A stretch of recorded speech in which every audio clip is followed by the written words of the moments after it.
Imagine standing on the front porch of the house you grew up in, holding a 3-day-old baby pressed to your chest, and realizing your father would rather open the door for a winter storm than for you.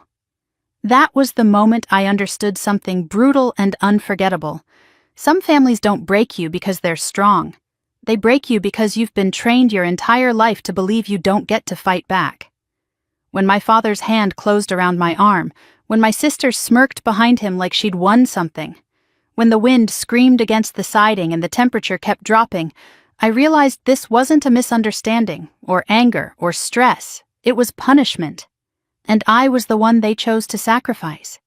What they didn't know, what they couldn't have imagined, was that within 24 hours, everything they believed about power, loyalty, and worth would collapse at their feet. Because the woman they shoved into a snowstorm wasn't the woman who would rise out of it. The night it happened started quietly, the way the worst nights often do. I had taken an Uber from the hospital, still sore from delivery, stitches tugging with every step, my newborn daughter tucked into a borrowed blanket. I told myself it was temporary, just a few nights at my father's house until I could stabilize. I didn't expect warmth or celebration. I didn't expect my father, Thomas, to hold the baby or ask if I was okay. But I thought, God help me, I thought I'd at least be allowed inside. Snow had begun falling the moment the Uber left me at the curb. The porch light flickered in that old way it always had, casting long shadows across the wooden boards. I knocked softly at first, hoping Lily would answer. My sister always loved being the center of anything. If nothing else, she'd enjoy the drama. But when the door opened, it was my father standing there, arms crossed, face hard, as if he'd been preparing for this confrontation all day. "You came back," he said, not in surprise, not in relief, just disappointment. "I just need a place to stay for a few days," I whispered. "Only until I recover. Dad, please, I have no one else." He looked down at my daughter, my tiny, quiet miracle, then up at me, his jaw tightening. "This is exactly what I expected. You made your choices, Grace. You walked out of this house at 18. Don't come back expecting us to clean up after you." Somewhere behind him, I heard the pop of a soda can and Lily's voice floating from the living room. "Is she finally here? Took her long enough?" My father didn't move to let me inside. He didn't even glance back at her. "Lily told me everything," he said. "You weren't abandoned. You weren't struggling. You just didn't want responsibility. And now you expect us to raise that baby?" I shook my head, confused and exhausted. "I'm not asking you to raise her. I just need somewhere safe for one night. I'm in pain. I haven't slept. "You shouldn't have come here," he said sharply. "We had a plan. We were going to help, and then you ran off and ruined it." My stomach twisted. What plan? That was when Lily appeared beside him, leaning against the doorframe, smiling the kind of smile that made my bones go cold. "The plan where you give us temporary custody so I can help with the baby while you recover. But you disappeared. You didn't sign anything. Temporary custody, recover, help." Those words hid something darker, something practiced. "I'm not signing anything," I said quietly. Lily rolled her eyes. "Of course not. You never do anything the easy way." "She's unstable," my father muttered, loud enough for me to hear. "Postpartum or something. We tried to guide her, and now look." My daughter stirred in my arms, making a soft, pained sound. I adjusted her gently, feeling a tear run hot down my cheek before I could stop it. "Dad, please, I don't want to fight. I just need to rest." Maybe if I had stayed silent. Maybe if I had begged. Maybe if I had pretended to be smaller, weaker, more controllable, maybe things would have gone differently. But that's the thing about toxic families. The moment you ask for compassion, they punish you for it.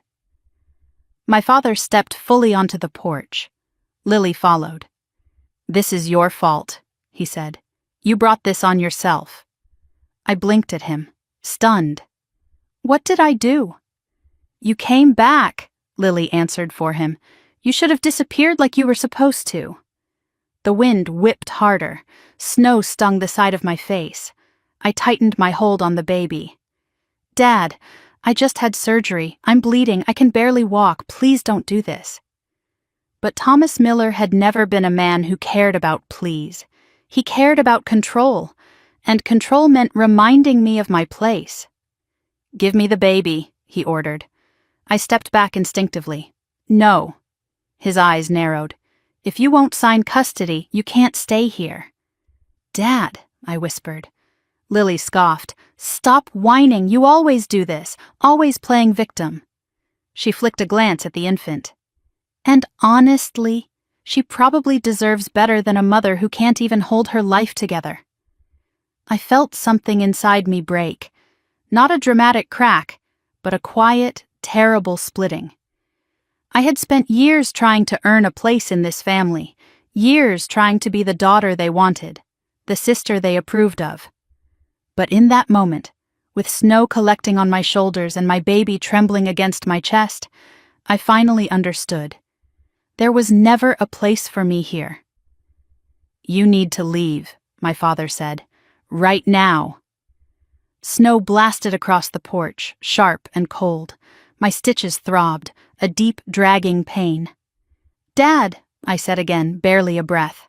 "I have nowhere to go." He stepped forward. "Not my problem." Then he shoved me. It wasn't hard enough to knock me down immediately, but my legs, weak from surgery and lack of sleep, buckled. I stumbled backward into the railing, clutching my daughter to my chest, fighting to stay upright. "Dad, stop!" I cried. Lily laughed, actually laughed. "This is what you get for running away." Another push, harder. My shoulder hit the post, my knees gave out. And then I was on the porch, snow soaking through my clothes, pain blooming across my abdomen. My baby cried, thin, shrill, terrified. "Please," I begged, "please let me inside, she's freezing." My father's face didn't change. He grabbed the front door. "When you're ready to cooperate, maybe we'll talk." "She's 3 days old," I screamed. "Not my responsibility," he said.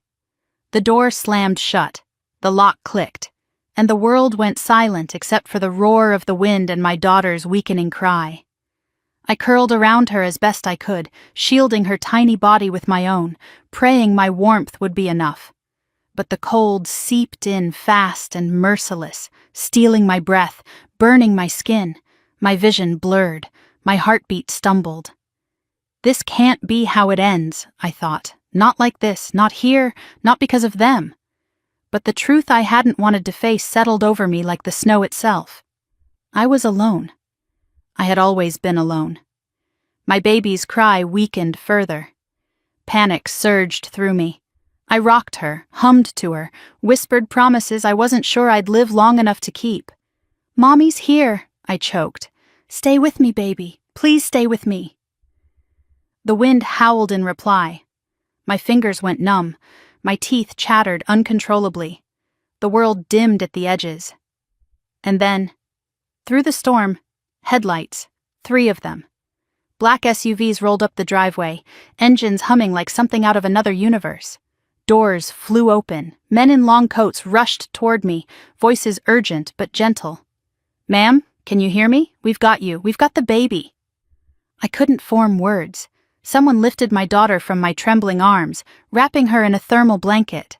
Another slipped an oxygen mask over my face. Hands, warm, steady, lifted me from the snow. A man kneeled beside me, his expression sharp with concern. "Grace Miller?" he asked. "We've been searching for you." Before I could respond, the world tilted sideways, swallowed by light and warmth, and voices I couldn't track. But just before it all faded, I heard him say, "Your grandfather sent us. You're not safe here. We need to get you out." Through the haze, through the pain, through the storm that nearly took my life, one impossible thought pushed through. My grandfather? I didn't have a grandfather, at least, that's what they always told me. And just like that, the world I thought I knew cracked open. Because the woman they threw into the snow was about to learn she was worth more than they ever believed, more powerful than they ever imagined, and she would rise again. For her child, for herself, and for the legacy they tried so desperately to erase. The first thing I felt was warmth. Not gentle warmth, but a sudden, overwhelming heat that made my frozen skin sting as feeling rushed back into it. I gasped, my lungs seizing as if waking from a terrible dream. But the storm was gone. The porch was gone. The cold was gone. Instead, soft lights glowed overhead, and the faint hum of medical machines wrapped around me like a shield. I turned my head instinctively, searching for the only thing that mattered. "My baby," I croaked, my voice barely audible. A nurse in a Navy uniform stepped quickly to my side. "She's here. She's stable. You're both safe." Safe. The word didn't register. It didn't fit anywhere inside the world I had known only an hour ago. I forced myself upright despite the stabbing pain across my abdomen. I had expected a hospital room. White walls, thin curtains, the disinfectant smell that clung to every emergency ward. But this room was different. Warm light, ornate molding, modern equipment infused with luxury. The bed I lay in was softer than anything I'd slept on in years. Where am I?" I whispered. "A private medical suite," the nurse said gently. "Miller and Holt facilities. You were brought in with hypothermia, a partially reopened incision, dehydration, and severe blood loss. Your daughter had mild hypothermia, but she responded very well to warm therapy." I swallowed hard, my throat burning. "I need to see her, please." The door to the suite slid open quietly. A man entered, not a doctor, though he dressed with the same precision. He wore a charcoal overcoat, black gloves tucked into one hand, silver hair combed neatly back. His presence filled the room with a calm authority that made the nurse step aside without hesitation. "You're awake," he said, relief softening his otherwise sharp voice. "Good. You gave us quite a scare." I stared at him, my mind struggling to connect this stranger with the chaos of the storm. Who are you?" "My name is Daniel Hart," he replied. "I'm the personal attorney for your grandfather, Charles Holt." The words landed like a thunderclap. "My grandfather," I repeated, confused. I don't have one." Daniel's expression shifted, not judgment, but something like quiet sympathy. "You were told that. But it wasn't true." My breath caught. 100 memories collided. My mother dodging questions about her family, my father scoffing whenever I asked about relatives from her side, Lily repeating that we had no extended family because no one wanted us. "What do you mean it wasn't true?" I whispered. Daniel pulled a sleek folder from his coat and placed it on the edge of my bed, but he didn't open it yet. "Before we discuss that, there's someone who wants to see you." The nurse returned, wheeling in a transparent, temperature-controlled bassinet. Inside, wrapped snugly in a thick cream blanket, lay my daughter. Her tiny chest rose and fell steadily. Her skin had color again. Even the soft fuzz on her head looked slightly less fragile. I broke. Tears slid down my cheeks as I reached trembling fingers toward her. "Hi, sweetheart," I whispered. "Mommy's here." When the nurse stepped back, giving me space, another wave of emotion crashed through me. Gratitude, grief, disbelief, all at once. "She's beautiful," Daniel said quietly, giving us a respectful moment. "And she is safe now. Both of you are." Safe. There it was again. The word still felt foreign. I gently stroked my daughter's cheek. "She could have died," I murmured, "if you hadn't found us." Daniel nodded. "We received an alert. A distress signal triggered from an item you were wearing. A bracelet." My hand flew to my wrist, but only bare skin met my touch. I remembered it then. The old bracelet my mother had given me when I was a teenager. The one I had worn every day. The one I lost when my father pushed me and it snapped as I hit the porch. How did it trigger anything? Daniel's expression grew solemn. "Your grandfather had it embedded with a discrete locator chip years ago, after losing contact with your mother. When his health began to decline, he instructed us to intensify our efforts to find you." "I don't understand," I said helplessly. "Why? Why would he care about me?" "Because you are his only grandchild," Daniel replied, "and his heir." The room seemed to tilt. What? You inherited everything, Daniel said gently. $2.3 billion along with majority ownership of Holt Industries. My heart seized. I gripped the railing of the bed as if the earth itself were shifting under me. No, I whispered, shaking my head. No, that can't be right. I barely knew him. I never even met him. Your mother left home before you were born, Daniel explained, but your grandfather never stopped searching for her. And for you. By the time we located your last known address, she had already passed away. You were over a decade into adulthood. He tried to reach you. Letters were sent, calls were attempted, but your father blocked every method of contact. My stomach twisted. Blocked? Yes. Thomas Miller repeatedly returned correspondence, refusing contact, and eventually filed a cease request for harassment. I stared in horror. He never told me. He didn't want you to know, Daniel said simply. Your grandfather had made it clear in his early estate plans that your mother, or her descendants, would inherit everything. I felt sick.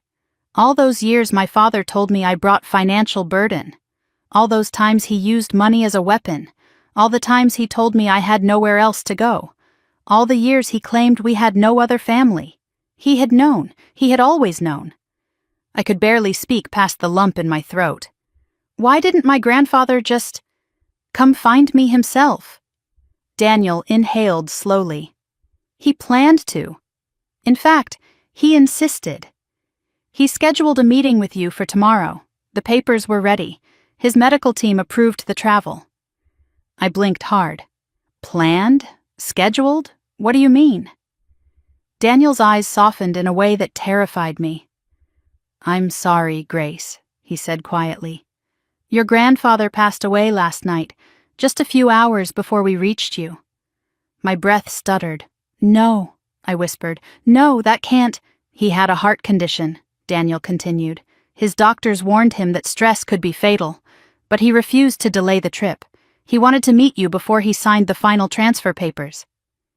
Tears blurred my vision until the room dissolved into soft, wavering light. My mind couldn't reconcile the idea of someone who cared, someone who had fought to find me, dying before I could even speak to him. I never got to meet him, I whispered. Daniel's voice gentled further. But he knew he had found you. He knew we were on our way, and he knew you would be protected. The heaviness inside me swelled until it felt like my chest might rip open. I had lost everything in one night. My home, my family, any illusion of safety. And gained what? A legacy from a man I had never met? A fortune that seemed impossible to grasp? Ownership of a corporation I knew nothing about? It didn't feel real. Daniel broke the silence after a moment. Grace, we must discuss something important. Your grandfather left a letter for you. I think it may answer some of what you're feeling. He withdrew a sealed envelope. My name was written in strong, steady handwriting. I held it for a long moment, stroking the edges with my thumb, afraid that opening it would make everything real. Finally, with trembling fingers, I unfolded the paper. Grace, my granddaughter. If you are reading this, I did not make it to see you. I am sorry. I tried, Grace. I truly did. But time won the final negotiation, as it always does. What matters most is that you are alive, and that you are no longer alone. I paused, tears wetting the page. You have suffered more than you should have. I saw enough from a distance to know you were denied love, support, and honesty. That ends now. You will learn the truth of your heritage, your mother's strength, and your own worth. The world may have taught you to survive alone, but you will never have to be alone again. I pressed the back of my hand to my mouth to stifle a sob. I leave you everything. My fortune, my company, the legacy your mother should have inherited. It is yours because you come from a line of builders, fighters, leaders. You were never meant to struggle in the shadows someone else put you in. Take care of yourself. Take care of your daughter. And when you are ready, build something better than what was given to you. With all the love I never had the chance to show you, your grandfather, Charles Holt. The room blurred as I clutched the letter to my chest. Daniel waited until I steadied my breath before he spoke again. There is one more thing you should know. The storm wasn't the only reason we came immediately. Your grandfather's estate included directives regarding your safety. If you were ever found in danger, we were to intervene at once. I stared at him. Danger? Yes, Grace, he said. Your father and sister were under investigation for potential financial coercion related to custody paperwork. The legal team had concerns. When the locator chip showed you were outdoors for too long in sub-zero temperatures, we assumed the worst. I exhaled shakily. They left us out there. They locked the door. A flicker of anger crossed Daniel's controlled expression. We know. I gently lifted my daughter from the bassinet, cradling her against me. She stirred, her tiny fingers curling into the collar of my hospital gown. What happens now? I asked quietly. Now, Daniel said, you rest, you recover, and when you're ready we will begin your orientation into Holt Industries. I don't know anything about running a company. That's what advisors are for, he said with a hint of a smile. Your grandfather believed in you, and based on what I've seen tonight, I understand why. I brushed my daughter's soft hair. I'm scared, I admitted. Daniel nodded. Courage isn't about not being scared. It's about refusing to stay where someone tried to bury you. I looked down at my daughter, alive, safe, warm, and something stirred inside me. Not strength yet, not confidence, but the first faint spark of something I hadn't felt in years. Possibility. Daniel rose from his seat. I'll let you rest. But before I go, there is something you should know. I looked up, waiting.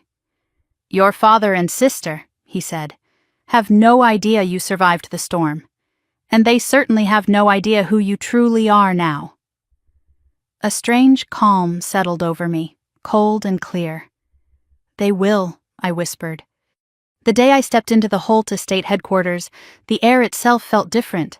Thicker, sharper, humming with a gravity I had never felt directed toward me in my entire life. It was strange how quickly the body remembers what it felt like to be small, to shrink, to avoid taking up too much space. For years, walking into my father's house meant lowering my gaze, softening my voice, apologizing for the air I breathed. Now the elevator doors opened to a soaring marble atrium filled with portraits, glass, steel, and people whose eyes followed me not with disdain, but with quiet curiosity. I tightened my hold on my daughter's carrier. She slept peacefully, one tiny fist curled near her cheek, unaware that the world around us had just shifted on its axis. Daniel walked beside me, calm and composed as ever, carrying a folder that had become an extension of his arm. Your orientation will begin in Conference Room East, he said. Executives will arrive shortly. They know you're the heir, but they haven't met you yet. My stomach tightened. What if they think I'm not enough? Daniel stopped walking and looked at me with a steady, almost reassuring intensity. Grace, these people worked under a man who demanded excellence. Your grandfather chose you. That alone holds more weight than any resume in this building. I swallowed hard and nodded. We walked through tall glass doors into a room that looked like the command center of a Fortune 100 empire. A long table of polished walnut stretched across the center, surrounded by leather chairs. One entire wall was a digital board displaying markets, acquisitions, and global performance stats. The Holt logo gleamed in gold above it all. I set the baby carrier gently on the table beside me and took a slow breath, bracing myself for whatever came next. Executives began filing in, men and women in immaculate suits, each carrying notepads, tablets, or sleek black folders. Some nodded politely, others looked at me with pure curiosity, and a few with the skeptical interest of people trying to quickly assess power. A tall woman with sharp glasses approached first. Ms. Holt?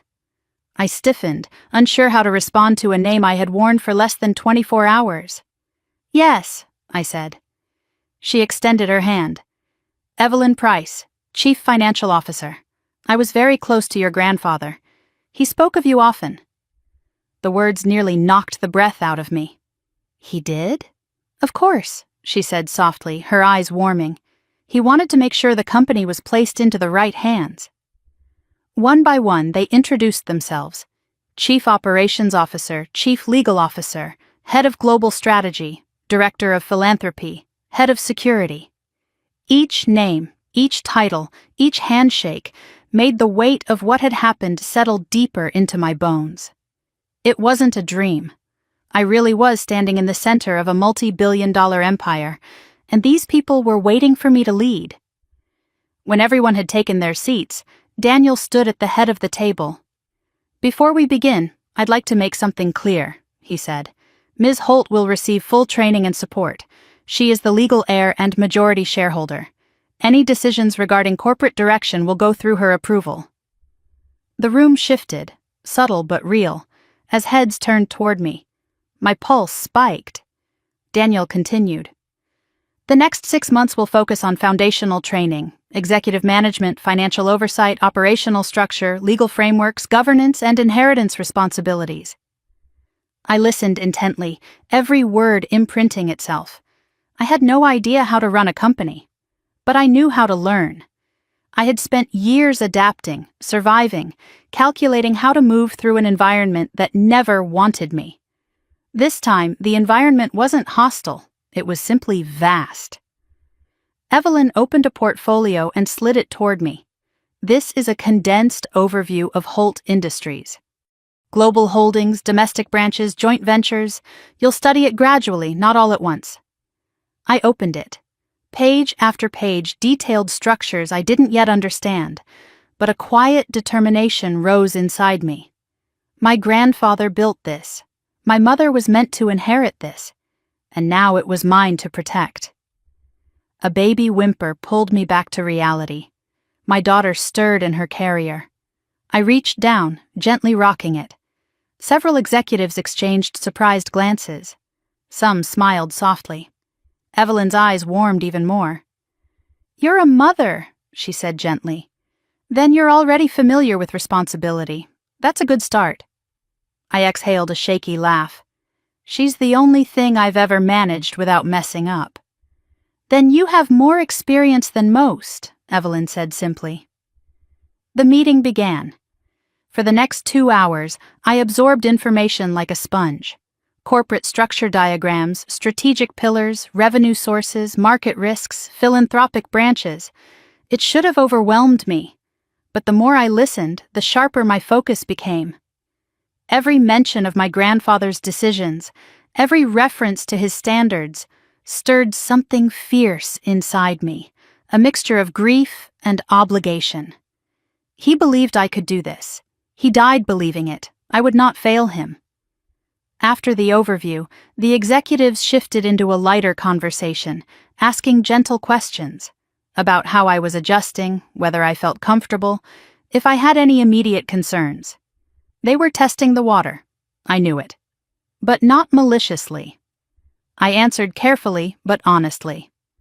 At one point, the COO, a stern man named Harrington, asked, "Do you have any business experience, Ms. Holt?" A flash of panic flickered through me, until I remembered every meal I had stretched on a tiny budget, every bill I had juggled, every crisis I had solved alone. "Not formal," I said slowly, "but I ran a household with almost no money. I raised my sister when my father refused to. I worked 3 jobs at the same time while pregnant. I'm familiar with pressure, logistics, crises, and exhaustion, and I know how to make decisions when the margin for error is 0. Silence settled. Then Harrington nodded with surprising approval. "Good," he said. "Real responsibility creates resilience. Corporate pressure is nothing compared to survival." Something loosened in my chest. When the orientation ended, Daniel escorted me to a private elevator leading to the guest residence reserved for family members or high-level executives. Walking through the quiet hallway, carrying my daughter in my arms, felt surreal. The suite was enormous. Floor-to-ceiling windows, soft lighting, plush furniture, and a view of the city that made my knees weak. It was bigger than the entire Miller house. I set the baby carrier on a nearby sofa and gently lifted my daughter into my arms, holding her close. "This is our life now," I whispered into her soft hair. "A real home, safety, a future that doesn't depend on anyone's cruelty." A knock at the door startled me. Daniel stepped inside, holding a tablet. "I have something you should see," he said. He placed the tablet on the counter and tapped the screen. 2 images appeared. On one side, me and my daughter on the porch, hunched, bruised, bleeding from the reopened incision. The door closed behind us, snow swirling around our bodies. On the other, my father and sister inside the house, laughing, Lily scrolling on her phone while Thomas poured himself a drink. The joint surveillance feed. The cameras Daniel's team recovered. My fingers curled into fists. "This is evidence," Daniel said. "Clear, indisputable, locked and time-stamped." I stared at the footage, unable to tear my eyes away. The audio began playing. Lily's mocking voice, Thomas's cold commands, the moment they forced us out. My stomach twisted violently. "How did you get this?" I whispered. "A neighbor's security system," Daniel said. It captured everything from the side angle. Enough for legal action. Enough for the truth. I placed a trembling hand on the counter to steady myself. "Will they be punished?" I asked. Daniel chose his words carefully. "They will face consequences when you decide it is time." I shut my eyes briefly. Images of my father's face flashed across my mind. Condescending, dismissive, cruel. Lily's smirk as she took everything she wanted, knowing he would always choose her. They had believed they were untouchable. They had believed I was disposable. "They don't know I survived," I said quietly. Daniel nodded. "And they definitely don't know I inherited anything." Another nod. A strange warmth began unfurling inside me. Not comfort, not relief. Clarity. For the first time in years, I wasn't reacting to their cruelty.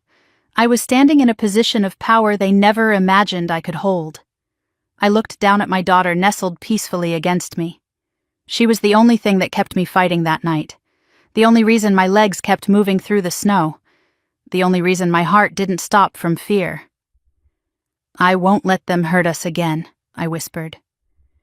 Daniel's expression eased. Not sympathy, but something like respect. "Your grandfather wanted you to understand something," he said softly. "Power doesn't change who you are. It amplifies who you've always been." I let the words settle. Not a victim. Not a burden. Not the forgettable daughter.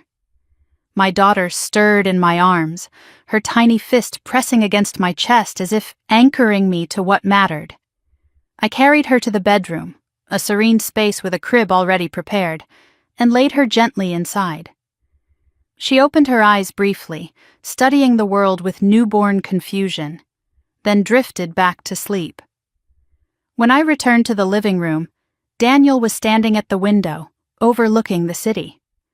"One more thing," he said. I joined him. He pointed toward the skyline. "Out there, people who valued your father's name more than your well-being are struggling, financially, socially, legally. Your father is on the brink of bankruptcy. Your sister is facing eviction from her apartment. They're desperate." The information didn't ignite satisfaction. It ignited revelation. "That's why they wanted me to sign the custody transfer," I said slowly. "Not because they cared about my daughter, but because they wanted leverage." Daniel didn't deny it. "And now," I whispered, "they're going to realize the one person they threw away is the only person who could have saved them." The city lights shimmered across the glass, bright and cold. A strange peace washed over me. Not forgiveness, not forgetting, just certainty. My grandfather had found me.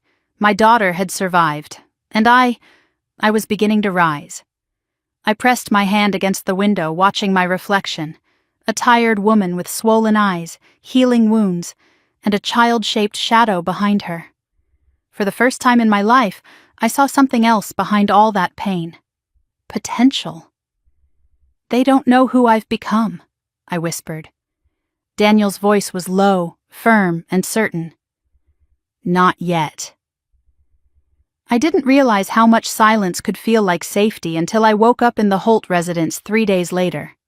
Not the silence I'd grown up with, the kind that meant tension, judgment, someone waiting to pounce the moment I stepped out of line, but a calm, steady quiet that wrapped around me like a warm blanket. My daughter slept peacefully in the bassinet beside my bed, her tiny breaths rising and falling in a perfect rhythm. For once I didn't wake up bracing myself for someone's disappointment. But healing wasn't comfortable. It was work. It was painful. And it was necessary. The team Charles Holt had arranged for me moved with a seamless precision that still startled me. A postpartum specialist, a nutritionist, 3 rotating nurses, a trauma-informed physical therapist, security personnel stationed discreetly in the hallway, and even a counselor who visited twice a week. Each one treated me with a level of dignity I had never known. No condescension, no pity, no assumptions about what I deserved. The physical therapy was the hardest part. My body had carried the weight of pregnancy, childbirth, and then the violence of being thrown onto frozen ground. Every movement hurt. Every stretch awakened pain I didn't know was buried that deep. During the first session, I cried. Not because of the pain itself, but because someone was finally helping me instead of hurting me. "You're doing incredibly well," the therapist said gently as she guided my arm through a controlled rotation.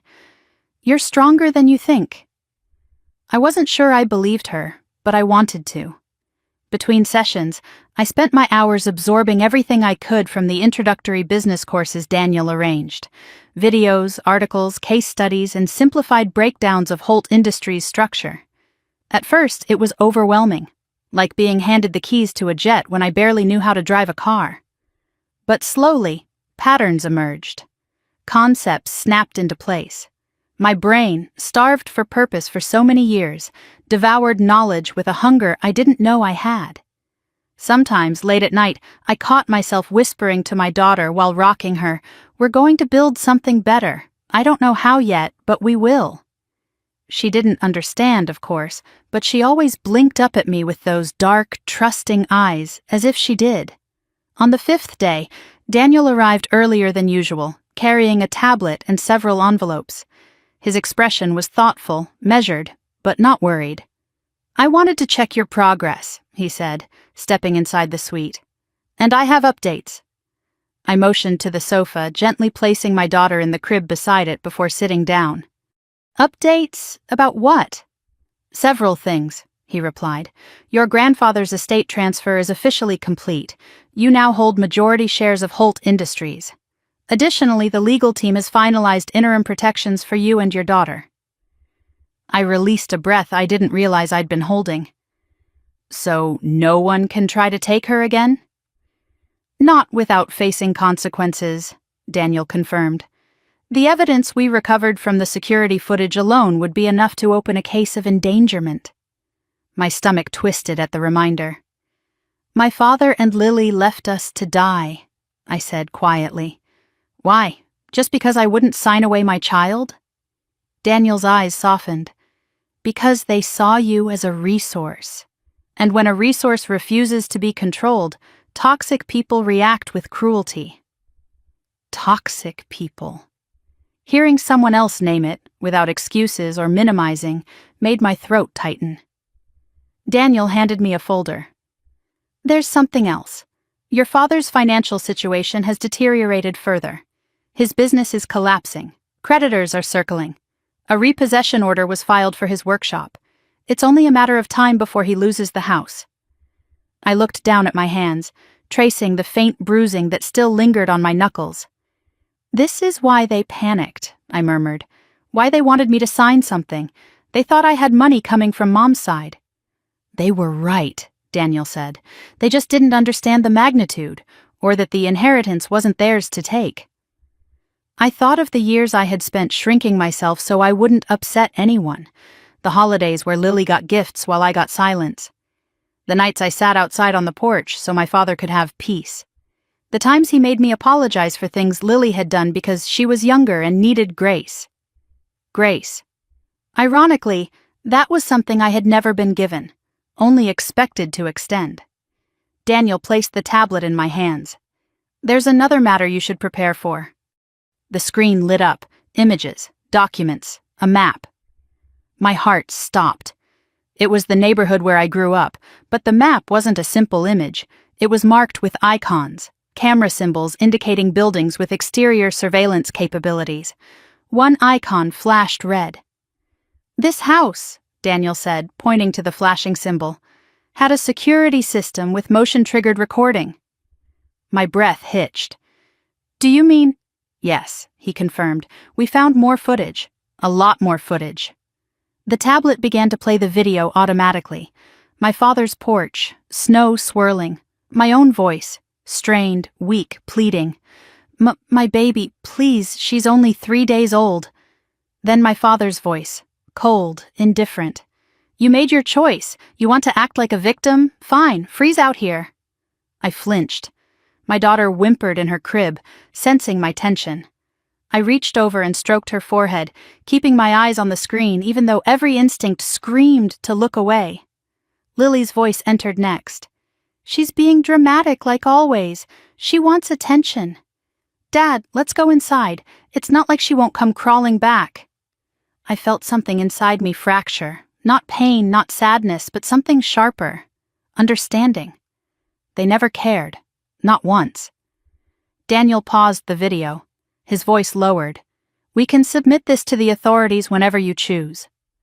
My fingers curled around the tablet's edges. Not yet, I whispered. May I ask why? I lifted my chin, meeting his gaze with a steadiness I hadn't felt before. Because right now they think they won. They think I'm gone. They think they'll never suffer consequences. Let them keep believing that. For a little longer. When the truth comes, I want them to feel it. Daniel held my gaze for a long moment, then nodded. Understood. After he left, I sat in silence for a while, processing the weight of everything. My daughter breathed softly beside me, blissfully unaware of the storm we had survived. Gradually, exhaustion pulled at my limbs. I lay back on the sofa, letting my eyes drift shut, only to bolt upright moments later when my phone buzzed. Not my old phone, a new one the Holt team had issued. The caller ID read, Private Number. For a moment, fear flickered through me, irrational but familiar. Then I remembered, no one outside the estate had this number. I answered it. Hello? Static crackled, then a voice I didn't expect. Grace, is that you? My breath froze. Lily. I didn't speak. Dad wants to talk to you, she continued. He wants to make things right. I nearly laughed, almost. Make things right? I repeated softly. Yes, he knows things got out of hand. But he's still your father, and we're family. We can fix this if you just come home. Home. The word landed like a bitter joke. I stayed silent. I didn't trust my voice not to tremble. Lily sighed dramatically. Look, if this is about the baby, we can talk custody again. There were legal misunderstandings, but Dad's willing to discuss alternatives. Alternatives? As if my daughter were a bargaining chip. Grace? You're not saying anything. Where are you? Are you okay? We're worried. Worried? The same people who left me bleeding on ice. I finally spoke, my voice calm and controlled. Lily. She exhaled in relief. Thank God. Okay, listen. You will never speak to me like that again. Silence crackled on the line. My voice deepened. You and Dad made your choices. Now you'll live with them. What's that supposed to mean? Lily snapped. I didn't answer. Instead, I pressed the red button and ended the call. My heart pounded, adrenaline rushing through my veins. But not the old fear. Something new, something powerful.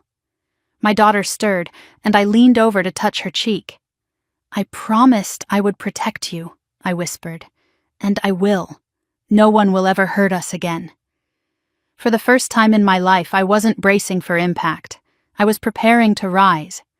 And deep down, beneath all the healing wounds, I knew this was only the beginning. I woke on the morning of the 6th day to a new kind of quiet, one that wasn't just peaceful, but purposeful. The pain in my abdomen had dulled to something manageable, and the bruising along my ribs had begun to fade from deep violet to muted yellow. Even my shoulder, once rigid with trauma, now moved with far more freedom thanks to the steady work of physical therapy. But something deeper had begun healing too. I could feel it every time I looked at my daughter, safe, warm, and alive in her crib beside me. The life I had thought was ending in the snowstorm was instead transforming into something I had never dared to imagine. When I stepped into the private training suite for the first time, I wasn't prepared for what I saw. The room looked like a hybrid between a corporate war room and the world's most luxurious classroom. Entire walls were touchscreen displays. Shelves were filled with business textbooks, leadership manuals, financial models, and thick binders with the name Holt embossed in gold lettering. At the center stood a long table covered with neatly arranged folders, each labeled with a subject: corporate governance, financial literacy, strategic leadership, mergers and acquisitions, market expansion, crisis management, executive communication, ethics, and philanthropy. I stared at the table, my pulse quickening. All of this for me? Daniel stepped inside behind me, hands clasped behind his back. Your grandfather created this curriculum himself. He wanted to ensure that when the time came, you would be prepared. I swallowed hard. He planned all this? Every detail, Daniel said. He knew you'd need knowledge as much as you'd need resources. My chest tightened. The idea of someone investing in my future, believing in my potential, still felt foreign. My father used to mock me for asking questions, calling me naive or slow. Lily used to snatch homework out of my hands and laugh when I struggled. But here I was being prepared to lead an empire. Daniel tapped the top folder. We'll begin with the fundamentals, concepts every executive must master. I reached out and opened the first binder.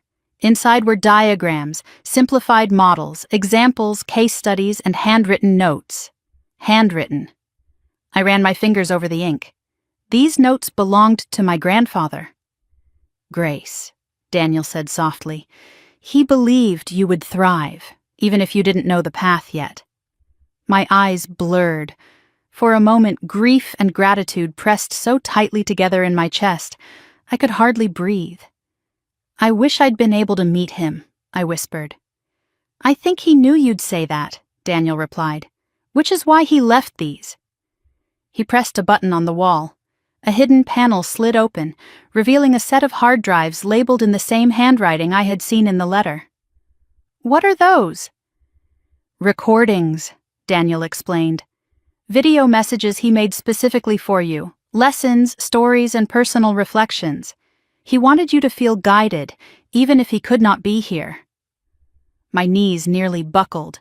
He made videos for me? Yes. Why? Daniel looked me directly in the eyes. Because he knew love was something your life lacked. He wanted to give you more of it, even from afar. I pressed a hand over my mouth, overwhelmed. After a long moment, I regained enough composure to nod. Okay, I whispered. I'm ready. Daniel initiated the first recording. The screen lit up with the image of an older man. Strong, dignified, kind-eyed. My grandfather. He sat in a leather chair, papers in hand. Hello, Grace, he said warmly, as if speaking to an old friend. If you're watching this, then fate has unfolded in a way neither of us hoped. But I want you to know I am proud of you already. A tear slid down my cheek. Let's begin, he continued. Leadership is service. Influence is responsibility. Wealth is a tool, not a goal. And most importantly, never let anyone make you feel small enough to forget who you are. The recording paused. I exhaled shakily. I can't believe I'm hearing his voice. You'll hear much more, Daniel said gently. But first, some practical training. The next 4 hours were dense. I learned how boards of directors functioned, what a CEO actually did day to day, how to read basic financial statements, how acquisitions were evaluated, and how philanthropic initiatives shaped corporate reputation. My brain felt stretched, pushed, engaged in ways it never had before. But I didn't feel overwhelmed. I felt alive. Whenever doubt crept in, I glanced at my daughter, sleeping in her portable bassinet near the window, and remembered why this mattered. When we broke for lunch, Daniel handed me another set of documents. "These," he said, "are the files your grandfather wanted you to study after the basics." I opened the folder. It wasn't business content this time. It was about them. My father, Lily, their financial patterns, their public behavior, their history of exploiting vulnerable people, especially family, their debts, their lawsuits, their manipulations. My blood chilled as document after document confirmed the truth I had lived but never been able to name. "They're toxic," I whispered. "Deeply toxic." "Yes," Daniel said. "Abuse doesn't always leave visible scars, but it leaves a trail." I closed the folder slowly. "Why show me this?" "So you can understand that leaving them wasn't abandonment," he said. "It was self-preservation." I stared at the file, a strange mixture of sorrow and clarity building inside me. "My whole life," I said quietly, "I thought I was the problem. That if I tried harder, if I loved them more, if I was easier to deal with, maybe they would treat me differently." Daniel shook his head. "You didn't fail them, Grace. They failed you." I swallowed past a tight ache in my throat. "What am I supposed to do with this information? Forgive them? Ignore them?" His expression didn't flicker. "You protect yourself and your child, and you decide what boundaries look like now." Boundaries. Something I had never been allowed to have. As the afternoon progressed, my lessons shifted toward leadership philosophy. I learned about executive presence, conflict resolution, emotional intelligence, and how empathy can be both strength and armor. At one point, the instructor, a woman named Laura with decades of experience mentoring CEOs, watched me thoughtfully. "You've lived through hardship," she said. "That means you understand people in a way many leaders don't. Don't underestimate the way your story shapes your strength." Strength. Another word I wasn't used to associating with myself. After the training ended for the day, I walked with my daughter through the quiet garden terrace adjacent to the residence. Orange light from sunset washed over the city. The air smelled faintly of lavender. It was so peaceful, so far removed from the chaos I had come from, that for a moment I just stood there breathing. That was when my new phone vibrated. A text, unknown number. But I knew exactly who it was. "Dad, we need to talk. Dad, call me as soon as possible, Dad. This is important." Another vibration, Lily. "Please answer, Dad is stressed, Lily. We can fix this."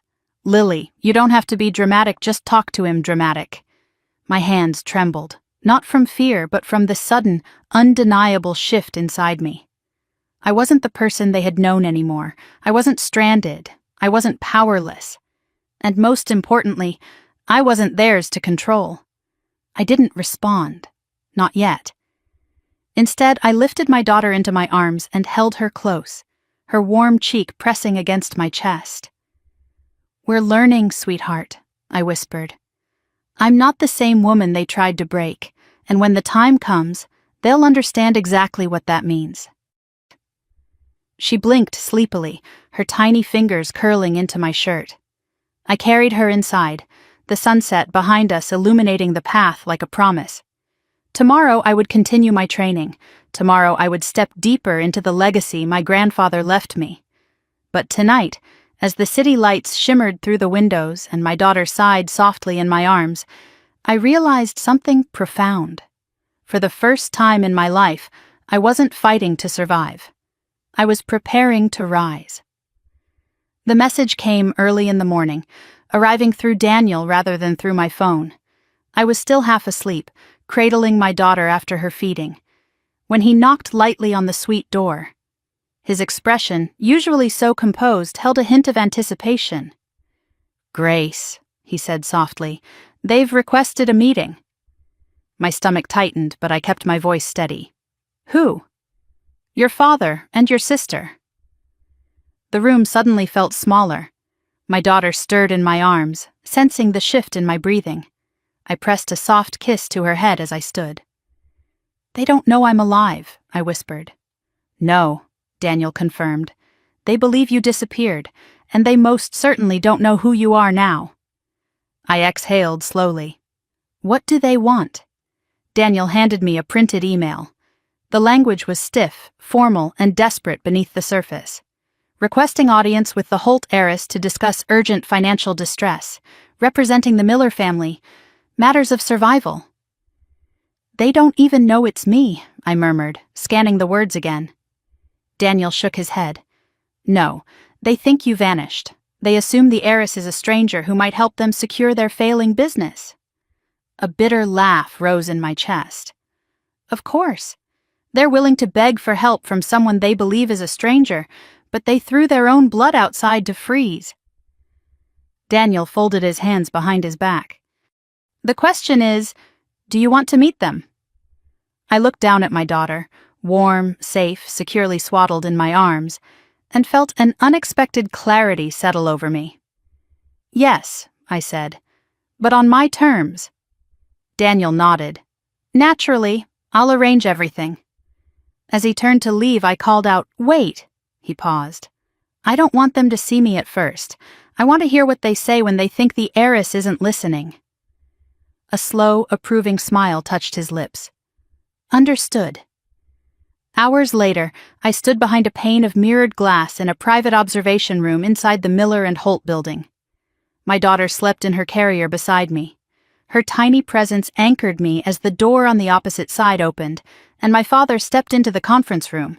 I hadn't seen him since the night of the storm, but he looked older, thinner, too. His once commanding posture now sagged beneath the weight of something heavier than years. Lily followed him, wearing a cheap coat instead of her usual bright, expensive clothes. Her hair, which she once styled obsessively, was pulled into a messy bun. They looked tired. They looked desperate. But what struck me most was that neither looked remorseful. I felt my pulse quicken as they sat across from Andrew, who represented me as the heiress. My father cleared his throat, trying to project authority he no longer had. "Thank you for meeting with us. We're in need of assistance."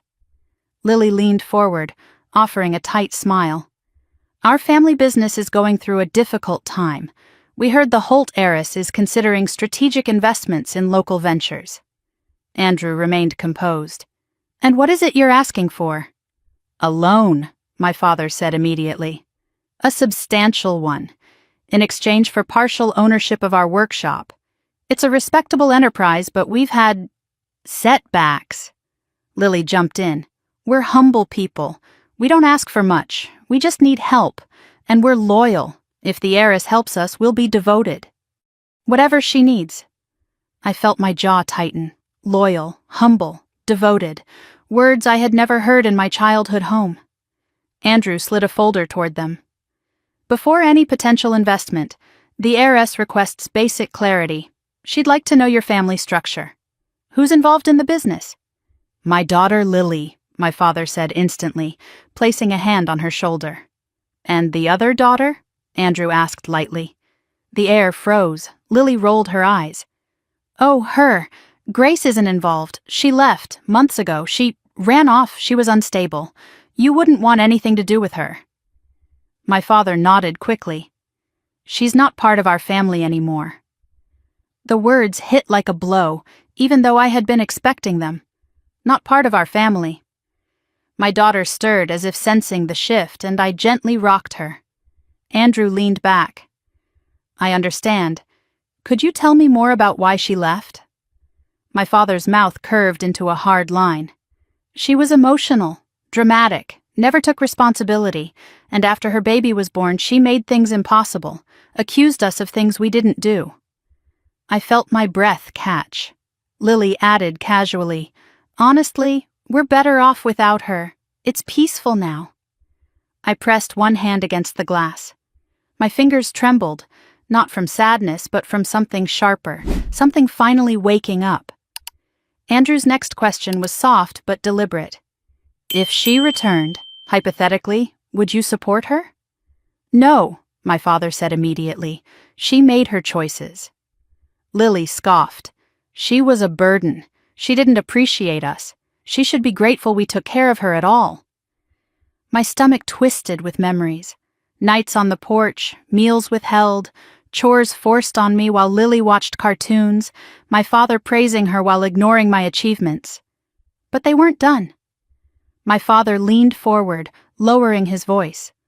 Look, to be fully transparent, Grace had a baby, a girl, and I believe that child could be leverage.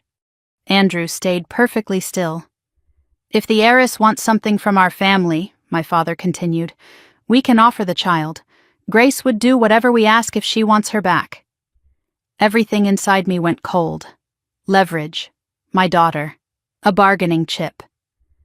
The air in the observation room thinned, and I instinctively reached for her carrier, resting my hand on her tiny chest, feeling the warmth of her life beneath my palm. Lily chimed in carelessly. Besides, Grace isn't fit to raise a baby. She's too emotional, too weak. The kid would be better off with us. Better off with them. The same people who threw us into a blizzard. I couldn't breathe for a moment. Rage, pure, cold, absolute, spread through me like frost climbing up a window pane. Andrew remained neutral. I'll relay your message. The heiress will decide. Lily perked up. When will she meet us? We want to show her we're trustworthy. Trustworthy. The irony stung so sharply I almost laughed. She'll meet you soon, Andrew said softly. Very soon. He stood. The meeting was over. My father and Lily rose awkwardly, trying to straighten their clothes, attempting to look important. Small gestures of pride still clinging to them, despite the collapse unraveling beneath their feet. When the door shut behind them, the silence in the observation room thickened until my own breath felt heavy. Daniel entered quietly. You heard enough? I nodded, unable to speak for a moment. My eyes fell to my daughter, tiny, innocent, oblivious to the cruelty spoken about her, about us. They threw us away, I whispered, and now they want to use her, as if she's a tool, as if I'm expendable. Daniel approached slowly. Grace, what you witnessed today is not uncommon in toxic family systems. When abusers lose access to control, they seek new methods, new leverage. They didn't even ask if I was okay, I said, a hollow laugh escaping. They didn't wonder if I was alive. They never did, Daniel replied softly. I sank into the chair, holding my daughter close. All my life I had wished for their approval, their love, their acceptance. I had believed deep down that if I just endured enough, gave enough, sacrificed enough, someday they might see me. But listening to them talk, casually, cruelly, without hesitation, I realized something. There was nothing left to hope for, because there had never been anything real to begin with. They didn't love me. They never had. And for the first time, the truth didn't break me. It freed me. Daniel's voice broke the quiet. What do you want to do next? I lifted my daughter, holding her close as her tiny fingers brushed my chin. What did I want? I wanted protection. I wanted justice.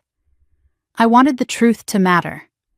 I wanted my daughter to grow up never doubting her worth. And most of all, I wanted to show them, show myself, that I was no longer the girl who begged for scraps of affection. I met Daniel's steady gaze.